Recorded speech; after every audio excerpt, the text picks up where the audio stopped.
NEET 2025 बहुत ज़्यादा नज़दीक है। नीट 2025 इतना ज़्यादा नज़दीक है कि हम क्या बताएं। हमको तो लगता है कि ये 4 मंथ जो है ना, 4 मंथ, हम दिसंबर में हैं, हम दिसंबर में हैं। दिसंबर से 4 मई आते आते कितना समय लगेगा बताइए आप। 4 मई आते आते बहुत ज़्यादा समय नहीं लगने वाला। तो हम अभी दिसंबर में बैठे हैं 7 तारीख को, 7/12/2024 को।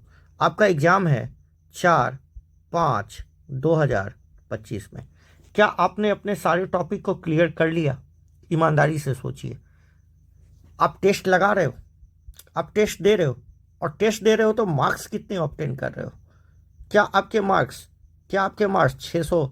650 से कम तो नहीं है?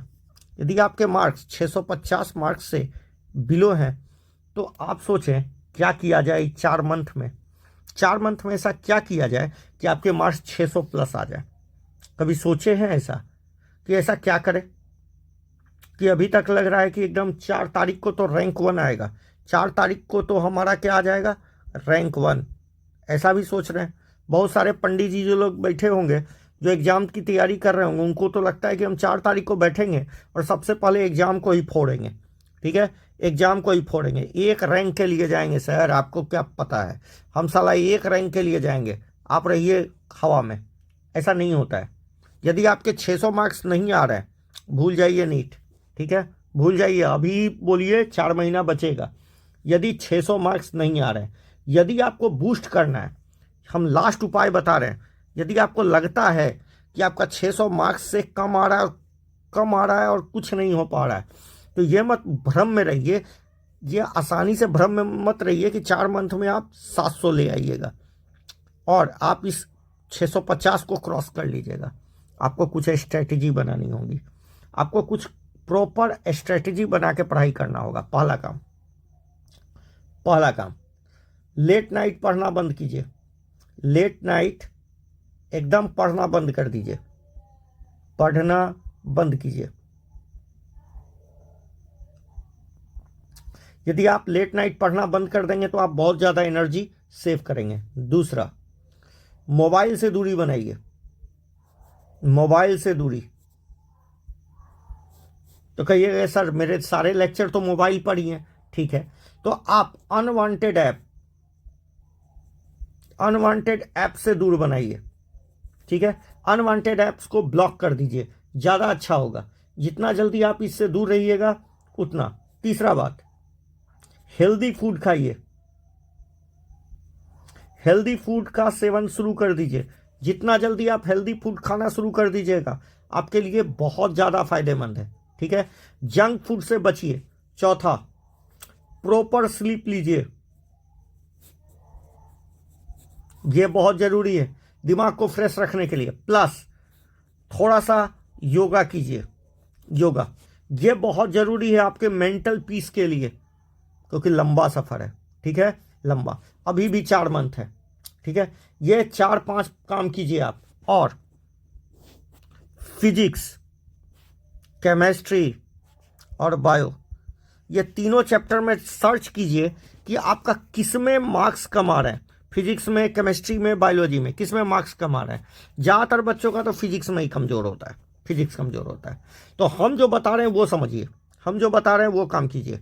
फिजिक्स में कुछ चुनिंदा टॉपिक पढ़ लीजिए, अभी तत्काल में आपको बूस्ट हो जाएगा। लाइट पढ़ लीजिए, जिसको आप ऑप्टिक्स बोलते हो।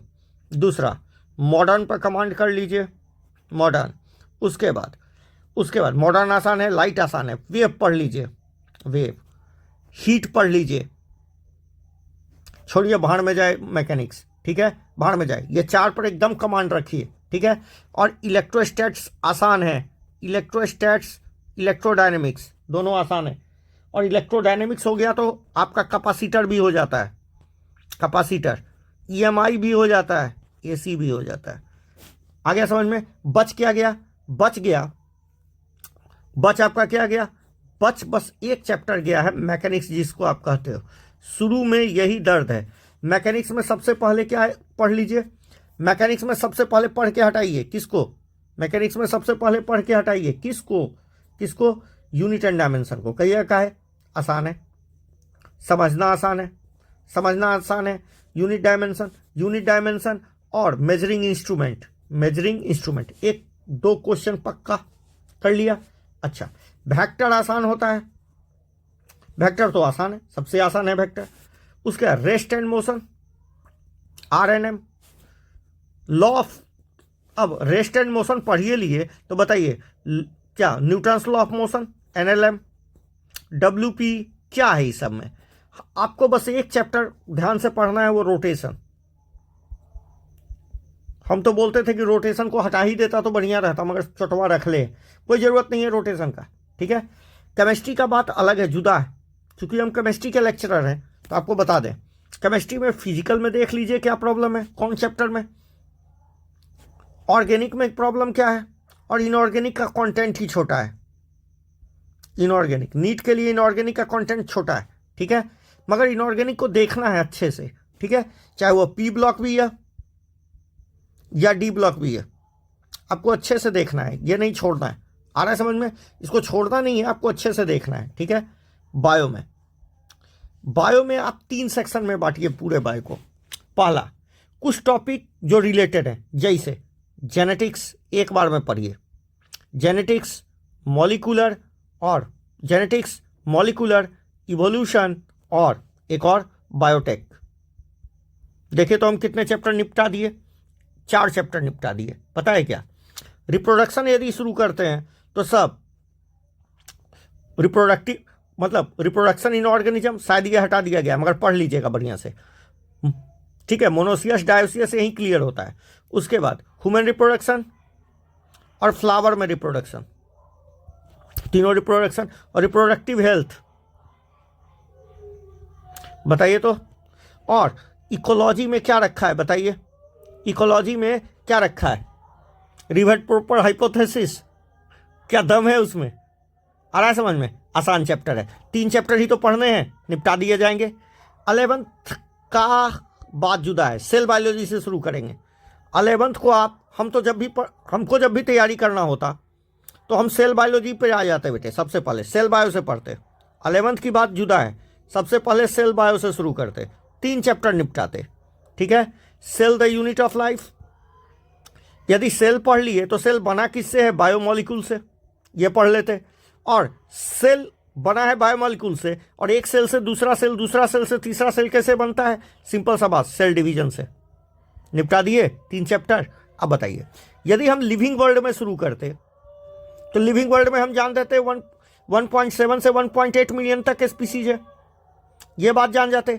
दूसरी बात हम ये जान जाते, यदि इतने हैं तो सबका क्लासिफिकेशन कैसे करते, क्लासिफिकेशन करते तो टैक्सोनॉमी कैसे करते, चाहे वो क्लासिफिकेशन प्लांट क्लासिफिकेशन हो या एनिमल क्लासिफिकेशन हो। आ रहा है समझ में। अच्छा, सेल बायोलॉजी पढ़ लिए तो सेल में हो रहा होगा क्या, कुछ बायोलॉजिकल प्रोसेसेस भी होंगे, तो उसमें ग्रोथ हो रहा होगा, ग्रोथ जिसको आप फिजियोलॉजी बोलते हो, ग्रोथ और मेटाबॉलिज्म पढ़ लेते, उसका रिप्रोडक्शन पढ़ लेते, रिस्पायरेशन पढ़ लेते, फोटोसिंथेसिस पढ़ लेते। ये तो प्लांट की बात हुई। ह्यूमन में क्या पढ़ते, digestion, respiration, circulatory system, nervous system, endocrine system, ये सब पढ़ लेते हैं, सिस्टम सब खत्म। तो बायोलॉजी अपने आप में बहुत आसान है, ठीक है। तो याद रखिए, बैलेंस कीजिए इन दोनों को, बैलेंस किसको कीजिए, फिजिक्स और केमिस्ट्री को। और बायोलॉजी के लिए रोज 2 घंटा दीजिए, बुक्स लगाइए एनसीईआरटी, बायोलॉजी के लिए एनसीईआरटी पढ़िए, बायोलॉजी के लिए एनसीईआरटी पढ़िए, ठीक है। और फिजिक्स और केमिस्ट्री के लिए न्यूमेरिकल्स पर फोकस कीजिए, न्यूमेरिकल्स पर फोकस कीजिए, ऑर्गेनिक के कॉन्सेप्ट पर फोकस कीजिए, और इनऑर्गेनिक का रिएक्शन रटिए मत, समझिए, ठीक है। होप आपका जिंदगी बच जाएगा बेटे। ये जो चार्ट बनाए हैं आप देख लें, अच्छे से समझ लें। Thank you.